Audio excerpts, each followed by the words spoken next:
Ayan si Emil. Tamad daw siyang kumain, pinagalitan ng doktor. Paano hindi siya kakain? Hindi siya makahuli ng isda.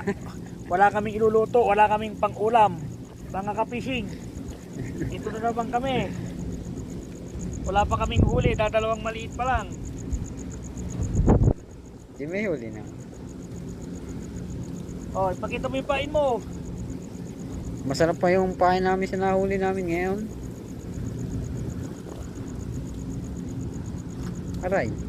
Mga ka-fishing, pinagalitan kami ng cashier sa store kanina kasi mas masarap pa daw yung pain kaysa sa mahuhuli namin isang kakainin, iuulam. Visit. Marty yung mga manok dito, mga ka-fishing. Pag nakahuli naman. Marty yung mga isda. Hindi talaga kami makahuli.